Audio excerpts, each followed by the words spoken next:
پژمان جمشیدی، فوتبالیست سابق و بازیگر محبوب سینما و تلویزیون، یکی از چهره‌هایی بود که همیشه به عنوان نمونه‌ای از موفقیت و تغییر مسیر درست شناخته می‌شد.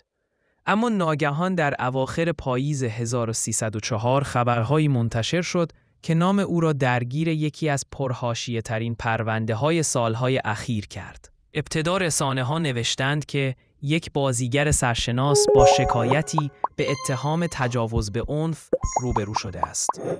چند ساعت نگذشته بود که در فضای مجازی نام پژمان جمشیدی به عنوان آن فرد مطرح شد و موجی از واکنش‌ها، قضاوت‌ها و شایعات به راه افتاد. به گفته نبایع خبری، شاکی پرونده زنی بود که مدعی شد برای همکاری در یک پروژه هنری به دفتر یا منزل جمشیدی دعوت شده و در آنجا مورد آزار قرار گرفته است. این زن مدعی شد که پس از اتفاق از سوی اطرافیان بازیگر پیشنهاد مالی هنگفتی برای سکوت دریافت کرده اما نپذیرفته است. در مقابل، وکیل پژمان جمشیدی اعلام کرد که هیچ مدرک مستدل و قابل استنادی برای این ادعا وجود ندارد و تمام ماجرا ساخته و پرداخته رسانه هاست. در ادامه به یکی از شعب قضایی تهران ارجاع شد و بازپرس برای روشن شدن ابعاد موضوع دستور تحقیقات بیشتر را صادر کرد. در همان روزها برخی از رسانه‌ها از صدور قرار بازداشت موقت خبر دادند، اما منابع نزدیک به جمشیدی گفتند که او پس از توضیحات لازم با قرار وثیقه آزاد شده است. چند هفته بعد انتشار عکس‌هایی از او در سفر خارج از کشور گفته شد به کانادا دوباره شعله حواشی را زنده کرد. برخی این سفر را فرار تعبیر کردند و عده‌ای دیگر گفتند که سفر کاری از پیش برنامه‌ریزی شده بوده است. در فضای عمومی دو جریان کاملاً متضاد شکل گرفت.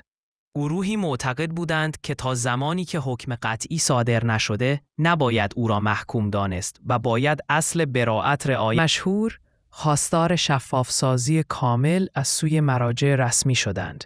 در این میان برخی هنرمندان سکوت کردند و عده‌ای نیز با کنایه فاصله گرفتند. رسانه‌ها و کاربران در شبکه‌های اجتماعی با شدت زیادی درباره پرونده نوشتند.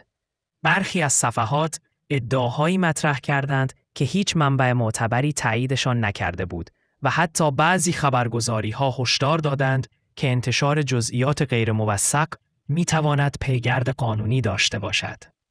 خانواده و نزدیکان پژمان جمشیدی نیز سکوت کردند تا جایی که فقط در بیانیه‌ای کوتاه اعلام شد: پژمان بیگناه است و حقیقت در زمان مناسب روشن خواهد شد. پرونده هنوز در مرحله تحقیقات مقدماتی است و هیچ حکم قطعی صادر نشده است. اما تأثیر رسانه‌ای و اجتماعی آن به قدری زیاد بود که بسیاری از منتقدان از آن به عنوان زلزله‌ای در میان چهره‌های مشهور یاد کردند. برندهایی که با جمشیدی همکاری تبلیغاتی داشتند در وضعیت انتظار قرار گرفتند و پروژه‌های سینمایی او نیز دچار ابهام شد. اگرچه نتیجه نهایی این پرونده هنوز مشخص نیست، اما آنچه قطعی است تغییری بزرگ در نگاه عمومی نسبت به چهره‌های مشهور و نقش رسانه‌ها در قضاوت زودهنگام است.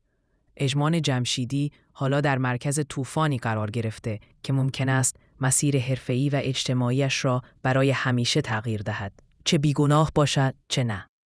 تنها گذر زمان و رأی نهایی دادگاه است که می‌تواند مرز میان واقعیت و شایعه را در این ماجرا روشن کند.